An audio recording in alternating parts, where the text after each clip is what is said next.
Awesome. So, welcome to Behind the Business. And we have another episode, second episode. And today we are joined by the lovely and the one and only Bola Sol. Women have always been my first priority because somehow we get left out of the conversation, but we are the only gender that can give birth to taxpayers. Literally what I was going to do. And then I remember one time, I remember this so clearly. I bought a book about modeling and I felt God say, like, just flip to the back of the book. And the back of the book said the internet's going to be the next big thing. I know there's no one here, but I want to clap. So yeah, as you already know, this is talking about the face, the person, the personality behind the business. And Bola here has been featured in so many places, TV, now Grazia, congratulations once again. And basically she's killing it. Honestly, as a black girl in the finance space, I think she's number one officially. Wow. I said it, yeah, hashtag me. But yeah, she's killing it in the finance space as a finance content creator, but also in the fashion space. I know you've been doing a lot more fashion recently, so we're going to talk about that. But yeah, we are here to find out about behind the business of Bola Sol. So you are welcome. In your own words, tell the people what you do and why you do it. That's the most important. Ooh. Can I start by saying, you saying I'm lovely is one of the best compliments out of everything else. Oh, really? Character is really important to me above everything else. But I'm a finance coach. Woo.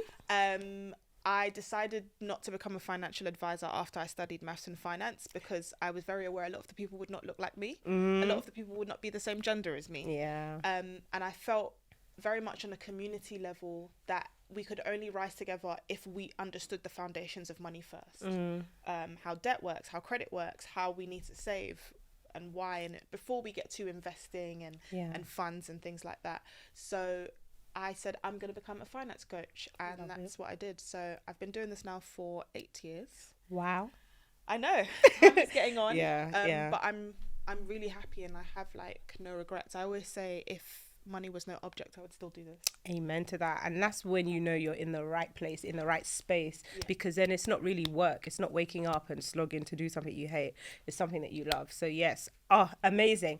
And one of the things you already touched on, you've gone straight in for the kill, is, the fact that other financial advisors and financial planners don't necessarily look like you or look like me, and how important that is. And I actually wanted to talk about navigating that space as a black woman in finance or as a black woman, even in business. How have you found that? What are some of the challenges? And how have you been able to overcome them? I overcome it with God and knowledge. Yes, amen. We believe. And I say that because sometimes I'm in rooms where I'm with white men and I can tell before I open my mouth, it's all, and then it's, and I'm like, yeah, that's right. Exactly. So I think I'm underestimated a lot until I open my mouth, and I'm fine with that because I know what I have. So that's a challenge because that's where imposter syndrome can creep in, and you have to tell yourself, I deserve to be in this room as much as anybody else. Right. I can talk my talk. I have gone to study this. That's right. I work in this field. Yeah. I read about this. I know this stuff. Yes. So I think that's definitely one of the challenges, not letting imposter syndrome in the room, not letting myself say, do you deserve to be here? I absolutely do. You talked about, the fact that you've educated yourself, your stuff. And I think that I think there's two things that I want to say. Number one, like you mentioned, there's actually a double-edged sword in terms of being disadvantaged from a typical layman's point of view in terms of number one, being black, and number two, being a woman. And so obviously you've already mentioned that, but like you said, you've your stuff, you've educated yourself. And I actually want to talk about that. One of the things, like you say, you work in this space outside of social media. So professionally, you have your qualifications and you have your accolades. But I want to talk about how, that professionalism has to translate into your business, because that's definitely one thing I have learned and one thing I've said, and thank you for the compliment. I learned very quickly, being somebody who worked in one of the two of the top 4 accounting firms. Presentation is everything it can be a fire behind, but you need to make sure on the outside the client does not know that there is fire behind. And so, you know, how you present yourself, yes, you have the education, but how are you saying it? How are you articulating it? Even on social media, right? There's a difference between the account that looks aesthetically pleasing and the one that looks like gobbledygook, that's just random stuff posted together. Let's talk about that presentation and, you know, what you do beyond, of course, the fact that you have the education, that you have the knowledge, but what you do to really emphasize and basically take up that space properly, basically. Oh, that's a bit of a complex question. I feel like when I got started, it was very much don't focus so much on the presentation. Never in the corporate world. I'll put that one to the side. But when I got started, I was like, this is going to be a bit messy because I am creating a career that doesn't exist. And that was really hard because a lot of people, when I started talking about personal finance online, we're not talking about personal finance. It was still beauty. It was still fashion. And that was it. There wasn't even like wellness and all these other things now. So that was incredibly tough because I just had to tell myself, Bola, it's not going to be clean, it might be a bit messy, but just try your hardest, you will figure out the structure later. So I gave myself grace with that, and I think when you're doing business, that's so important. Because some people think that others have it all together. Now, I have worked with enough companies to know, baby, they do not. Even the biggest names. Even the biggest ones. So that always gives me an odd sense of comfort that you can figure this out. 100. It's so funny because actually it was when I went to one of the biggest names and I realized this place is semi upside down. I was like, I can do this. If these guys are selling 100k, 200k, £500,000 packages, and this is what their back end looks like, I can do this. And literally you have to own it and say, like you said, you know, give yourself that comfort and that pep talk and say, we can do this. Thank you for sharing. What I'd like to ask you is also about business in general. Did you always want to do business, or how did it come about? Like, did you, obviously, you know, I don't think you were born saying I want to be a financial coach, but, you know, what made you then say, okay, apart from wanting to be a financial coach, this is going to be a business for me and it's going to be income generating? Because there are a lot of people that do finance education just for charity, for free. Of course, you know, you're getting paid to do some of the things that you do, or most of the things that you do. So funnily enough, when I was like 15, 16, I wanted to try my hand at modelling, and it was something I did for a bit when I was younger. And essentially there was a time very vaguely where I was just like, do I want to do uni or really go into this modelling thing? But my parents were like, do your degree, you come out, you do your modelling as well. Like, you just need to always have your education. And I'm still very happy that they said that to me. But the difference is when you start with modelling and you're older, it's not the same. The whole point is that you start when you're like younger, right? And they can mould you. And that's even on the basis that they want you and you fit the mould. And it was a very different time back then. And then I told myself, I'm going to model. And then what I'm going to do with my degree is I'm going to manage other models' money. Aha. Oh my gosh. You already had the the entrepreneurial spirit. So that's literally what I was going to do. And then I remember I remember this so clearly. I bought a book about modeling and I felt God say, like, just flip to the back of the book. And the back of the book said the internet's going to be the next big thing. Wow. Like, it was already around, but it was like, and I was like, fine. And that was enough for me to know. You need to take your business on the internet. Online properly. Start your blog, pay for it, and keep going. And at first, I remember I got paid £100 to do a review on an app. I was like, oh my gosh. And it happened really quickly. So I felt like, ooh, this is the beginning. And then for a long time, it was very quiet. I'm talking like 5 years. Oh, wow. Okay. Like, there were bits and bobs, but I never thought about that speaking about money would make me money. That was never my intention. My intention was to educate people and to hear testimonies of how they have gotten themselves into a better position. And then with time, I was just like, I can make money off of this. Wow, that's amazing. And then How did you learn or come about the fact that you can make money from this? Because I think there's a lot of people who do a lot of things, whether it's in education space or whatever, that is, oh, I just like it, oh, I just want people to have good testimonials.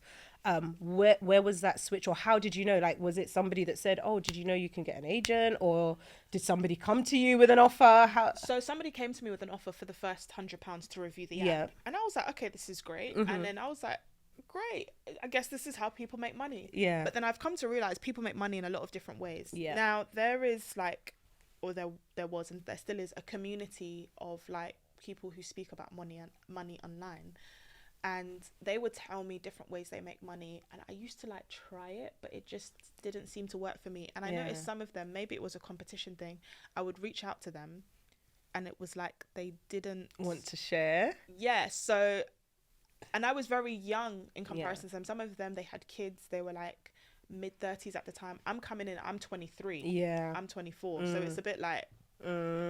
Yeah. So, and they were making like serious money. They were living off of it. It was their salary. So I was just like, how is this your salary? Show us the way. But I wasn't being shown the way. And it was just like, okay, so it took a long time for me to start getting my props and for me to start getting my breaks. It didn't come straight away, because it was always 0 to 5 years. It was very bitty.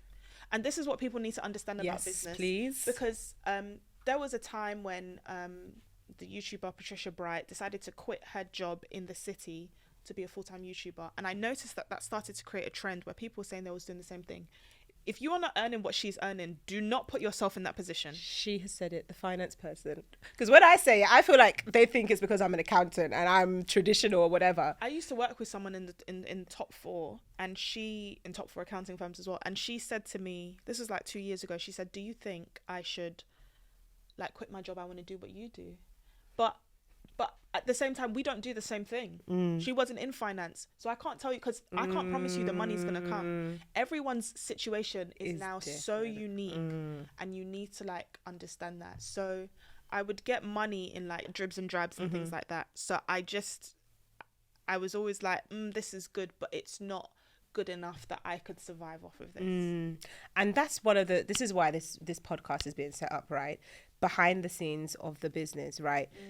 People see the glam. You can literally, and I'm sure people know, you can have 1 million followers wherever you have them and still not have enough to survive on. Please be aware. I've seen people with big social media followings who like put out merch and they'll sell like 50 tops. Like, I'm talking, how have you got hundreds of thousands of followers and that's all. So it's not that following or social media or whatever automatically translate. And what you said, I love the time period you put. 0 to 5 years was, up and down, up and down. For some people, it might be 0 to 1 or 0 to 2 or 0 to 3.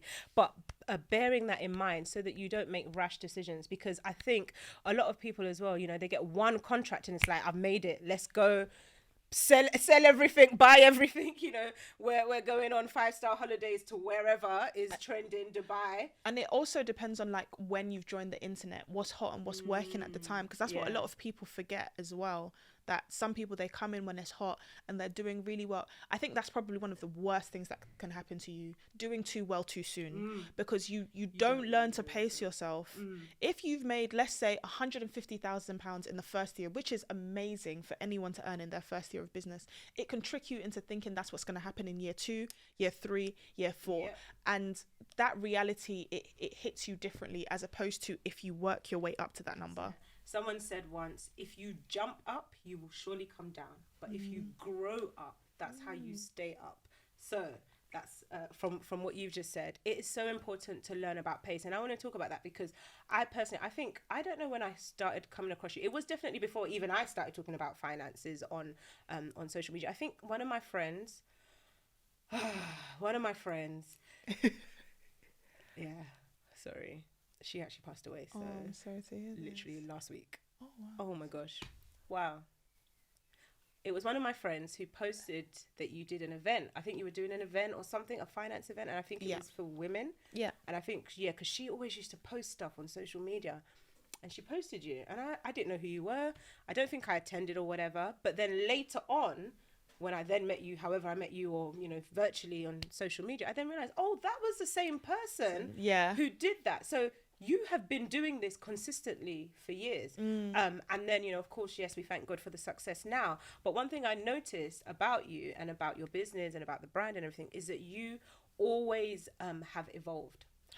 And I see, and I think of anyone that I follow, of anyone that I see, I can see how intentional you are. So I can see that other people have evolved, but I see that you are very intentional. So there was a post that you put, and you talked about how, oh, I just got my annual headshot. Oh, Even something like that, yeah, shows that you're already thinking, so every year I'm going to do this. Every year I'm going to do that. And of course, you know, you change certain things on the front end, which we can see. But I'm sure if you're doing that and you're being intentional, there's things you're doing in the back end. So talk to me about your diversification, your evolving plan, and how, you know, how you use that to be successful in business. I feel like it's important that we all create our own algorithm of what we want success to look like for us. So I remember it was because I got a manager, I think 2.5, almost coming up to 3 years ago. Yeah. And I just realized that I need current pictures of myself. Yeah. I need current pictures because the pictures I used to use, I was like, yeah, this picture's cute, but I've put on weight now. So I turn up and people are like, so how do I like keep it current? And it was take annual headshots. Sometimes I do it at the start of the year when things are quiet, because I always notice Q1 for me tends to be a bit quiet, but I don't mind it because then Q2 till Q4 is like, so yeah, I decided to. And I remember last year I took some with my natural hair out, and that was such a big deal for me because I was just like, I've always got a wig on, I've always got a weave. This is. And as you get older, it's an issue. I'll always remember my sister-in-law telling me that like her youngest daughter, when they come out of the shower and she would wrap the towel around her head, she said like, make it like Auntie Bola. Oh, and it would be like down. And I was like, no, that bothers me. I was like, that bothers me because that's not my hair. Yeah, exactly. So it was very important to me to like start doing like annual photo shoots, something where when I'm also working with companies. So that's one thing I do. So in Q1, so like January or February of each year, I will literally take pictures and then I'll hold back like 60% of them, and bit by bit during the year I will release some of those wisdom. So also when I worked with PayPal last year. So there were pictures from last year that I held on to, so that when it was time to work with them, it's like this big announcement. They have something fresh. And also if I put it on my feed, people haven't seen this before and things like that. And I think that's so good and so wise and so important because, you know, in this technology, social media day and age, you can literally feel like you need to constantly be creating content, but actually you can create Facts. And release, and that also gives you the release of feeling like you're on a hamster wheel, because I have definitely been there. I'm sure maybe in some seasons as well you felt like you're, you know, I need to do the next thing, I feel like that right now. You feel like that right now, exactly. You know, we've all been there, but what you've just said, you know, that's how you can be intentional in terms of holding things back, or, you know, planning way in advance. Oh, next year I'm going to do this. You know, at the end of the year I'm going to do that, and, you know, how you do that. I think one of the things I'd like to ask is, for your business, do you think that you, and maybe this might be a coincidence, but do you specifically target like women? Would you say that your business is like for helping women, or you're trying to inspire women, or do you just do you, and whoever likes it and gets inspired by it, good to them? Women are my first priority. I like that. Refined Currency is the first blog and website I set up about finance, and the slogan was a new age of women and money. Wow. And I still feel like that holds true today, because women are doing fantastically in terms of like what they're earning and things like that. But also it's a time where women are investing more. Women have always been my first priority, because when it comes to money, we weren't always in the conversation. Less than 50 years ago, we could not access bank accounts. If we wanted to buy houses, we'd be like, oh, I have to bring my dad or my brother or my husband. And we don't have to do that anymore. So women have always been my first priority, because somehow we get left out of the conversation, but we are the only gender that can give birth to taxpayers. I find that incredibly confusing. Wow. So Wow, that was a whole heap. Wow. No, that's so true. That is so true. Wow. You got so much wisdom, and honestly, it's so lovely to hear you talk about this. just moving on slightly, I want to talk about some of your biggest achievements for you to date, because I think you have quite a lot of achievements. Boy. And I'm sure other people watching this think that. What for you was the one achievement that was like, yeah, mama made it? Maybe you haven't made it. Maybe you don't think you've made it. But what of all the achievements do you think, like, I'm most proud of this? Or maybe it might be two. I'm most proud of achieving this. I'm going to keep it at the Grazia thing. Recent. I used to buy Grazia, used to buy Vogue, like when I was at uni. Although I went to study maths and finance, I had a love for English. But I personally knew I wasn't going to study English, and my mum and dad were not going to let me study English. So it was, I had a love for writing, but it was like, where is this going to go? So now the fact that I get to express that in the form of like finance is so amazing to me. And mustard seeds, like, we can never sleep on mustard seeds. And I say that because one of the reasons I'm pretty sure I got the Grazia deal is because I do Finance Fridays. Yes. I do that on my Instagram. Yeah. It's on my stories. And when I spoke to them, they were so nonchalant about giving it to me while Laura Waitley's on maternity leave. That they were like, yeah, it's fine. We love your stories. We look at them all the time. Oh, wow. And I was thinking, it's like, sometimes it's not about the quantity of people who are looking, it is the quality. That's right. Who is looking? Who is looking? And when you put that into perspective, it allows you to really trust that that mustard seed could absolutely grow. Yeah. So I would definitely say, Grazia, the fact that I get to be in print as a Black woman twice a month in a huge magazine. Yeah. Major. Oh, congratulations and well done on that. Thank you. I guess one of the things I'd like to say, and we're talking about behind the scenes, apart from the regular Finance Fridays, you talked about having a manager or having management about 2.5 years ago. Would you say that played a part, or 1,000%? 1,000%. When do you advise people should get management, and what kinds of things should they be looking at? What stage is too early? What stage is too late? I'm so glad you've asked this, because it's a very odd... the answer I'm going to give is odd. I didn't look for a manager. Wow. 2 people came to me. Wow. An agency came to me and she came to me. But it's very interesting, because some people may or may not know, I did something called the Bola Sol show in 2017. Yeah. And I spent over £5,000 on the first season. Wow. I literally had like 4 cameras set up. I had a full audience. I think that was the first time I might have come. You may have seen. Yeah. And this is the thing. That's the first time a lot of people came across me. Yeah. But so many people were so impressed. They wanted to know who I was. Yeah. And the fact that I was able to pull that off on my own. Yeah. My manager saw that, and she reached out to me, I think 3 years after it first came out. And she said, anyone who's willing to work that hard for themselves, I want to work with them. Wow. She was like, we can do business. Yeah. And I really took to her. And it was interesting, because at first I wanted to think about it, and my lawyer, bless him, was helping me with contracts because things started to come in. But it came to a point, he was too busy, I was too busy. We need someone who is dedicated to this. And we were like, please, we want to work with you. So it's one of those things where I think it's better when the manager comes to you, because if you have to prove, because remember that these people are finding you like good business deals and things like that. Some things are coming naturally from things you've had before, because my book deal came before she came on as my manager. They have to be able to see the long-term vision in you, and that's what some people don't get. So it's not one of those things. That one time my sister, bless her daughter wrote a book, and she self-published it on Amazon, and she said, would your manager be interested? The thing is, my manager has to be able to see a timeline of where your career can go. And luckily, because I talk about finance, I could do this for as long as the same age as Martin Lewis, God willing, David Attenborough. There is no time scale on what I do. So it allows it. The person who is planning to work with you, are you marketable? Are you hardworking? Because that one is absolutely key.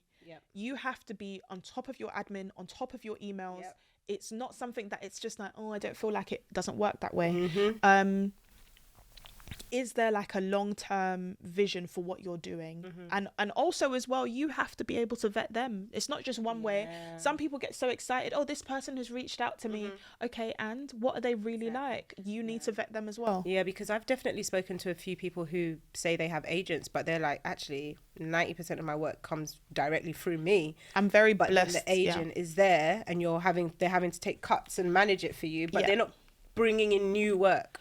I'm very blessed to have my manager based on, and I talk about her sometimes on my YouTube, and she's like, you're so sweet. But based on what I've heard from other people, I know some people don't have the same relationship, and some people have agents and things like that. My manager cares about my long-term growth a lot. Sometimes I ask for things that are very small, and I think I was her first black client, which is very interesting because, you know, you can really be downplayed. Like money wise, they can try and downplay you. When my manager got started and she's going into meetings and saying this and that, and they're trying to downplay, she said she was offended for a very long time. I wasn't, because I lived this life. I've always been a black woman, but she was like, absolutely not. And now she, just since the beginning, she's done her best to make sure I get the best deal financially, legally, that everything makes sense, and I'm not like tied and locked in. But I know that is really hard to come by. And I guess the only thing is prayers, right? It's literally is a miracle. And I think you're so right, because I was going to talk about that actually, about, you know, how much does it matter who sponsors you or who manages you? You know, in the workplace we talk about sponsors and stuff. It's so funny because even professionally, in the 9-to-5 space, some of the people who have spoken up for me have not necessarily been the fellow woman. That I have definitely had women and white women and, you know, black women who have spoken up for me. But more recently, I've had a very mature, old white man who's in my corner, fighting my corner. But I don't think it's necessarily about demographic. Like you said, it's actually about who cares. Yeah, but I'm not going to lie. White men in the corporate space, I do love them. Because they're just... White men have been in power so long, there is no struggle.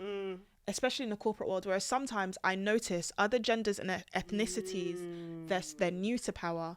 And whenever you're new to power, you have to be careful how you manage it. White men, they've had it for so long. They'll say, what's the issue? They're doing the work. Get it sorted. They'll help lift you up. I do notice that. Wow. And you talked about how your book deal came before your management. How did that happen? God, listen, by the way, Bola has a book called How to Save It, under Penguin and Murky Books. Yes. So how did that come about? And once again, I have to say God. It's hilarious, right? Because it was when I was very much in the new stages of having a book agent. I had a book agent. You do have a book agent? Yeah, yes. And I had a book agent about 6 to 9 months before that deal came. Okay. And it was very interesting because I remember putting on my mood board. I'm trying to do all the dates, but the years are blurring. I remember putting on my mood board the year before. Right. I want to work with certain companies. And then I remember there was a time where I kept seeing penguins everywhere. I was doing a mentorship program with Sony and Creative Mentoring Network. And we were in the Penguin studio. Like, we were in one of their offices. And I was like, oh, okay. Yeah. And then there was another time I saw penguins and I was like, this is weird. And I left it. For months, I just left it. And then January came and I see an email from Murky Books and they were like, we want to do a book with you. Wow. And do you know what was so funny? I mistook it for them wanting to represent me as a book agent. So I said, I declined it. Schoolboy error. Read properly. And they were like, no, we don't. And I was like, oh, sorry, I've already got a book agent, thanks. And they were like, no, we want to do a book with you. Wow. We are the publishers. You have your agent. And I was like, okay. And that was great. And we started having the conversations. But then the pandemic started. Okay. So that was tough because then it was like, whatever book I'm writing has now changed. Yeah. So it just meant that we had to kind of change the body and the structure. But you literally learn on the job. So I always say, the person who doesn't want to ask questions is the person who loses out in the end. Yeah. You do not need to know everything. Yeah. It is okay to ask questions. So I'd say to my book agent, what does this mean? Yeah. What does this mean for royalties? Okay, what does that mean? And I'm also talking to my lawyer or lawyers, like, what does that mean if that happens, and so on and so on? What do I get the rights to? Yeah. And I just learn on the go. Yeah. I think it's so important, as you say, that you don't feel like you have to be 100% all there. I think the people that try to do that are the people that lose out, like you said. Agreed. You know, not being willing to figure things out. I can definitely say in my business, you know, I've had to figure it out as I go along. Of course, you know, within reason. I'm not saying say that you are this person when you're not. I've had a lot of issues with other people coming to me and say, oh, this person told me they're an accountant and they've done something wrong. You know, that's caused issues. So, you know, learn within reason, but also be willing to step forward. And I guess all I'm hearing and learning from you is, you know, be willing to put in the effort for yourself, and it will yield results on the outside.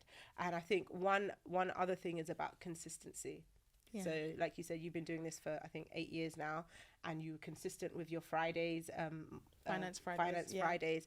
People are watching it, and even just generally being consistent with who you are and what you're talking about. Like you say, you live this, you breathe this, and so it flows naturally. So you can do it for as long as possible. And I think in the day and age that we're in, where people want to get rich quick, get famous quick, get influencer quick, you know, however many followers quick, I think we're learning a very good lesson from you in terms of, you know, taking the time to grow, so you can stay up.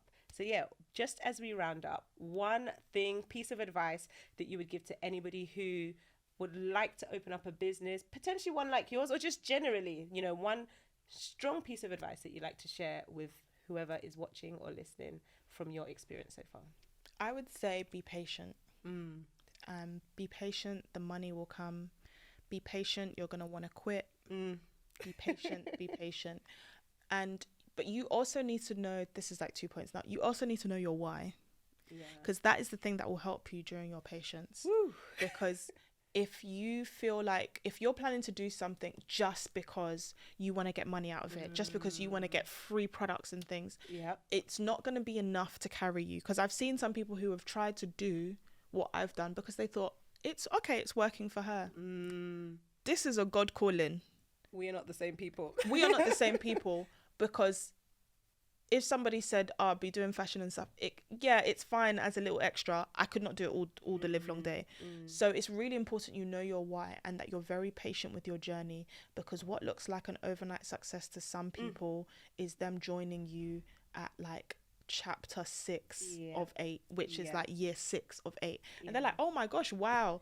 Like someone I work with was just like, oh amazing, you're on TV, and I know when I see her next week at work, she's gonna go, how does it feel to be on TV? And I'm gonna go, I've been on TV before. It's just that this is the first time you're seeing it. So for you, this may just look like, bam, I met you 3 months ago and wow, you're on TV. No, so you really have to be patient with your journey, and also understand that people are meeting you at other parts of your journey. So just be gracious with them. Be gracious with them.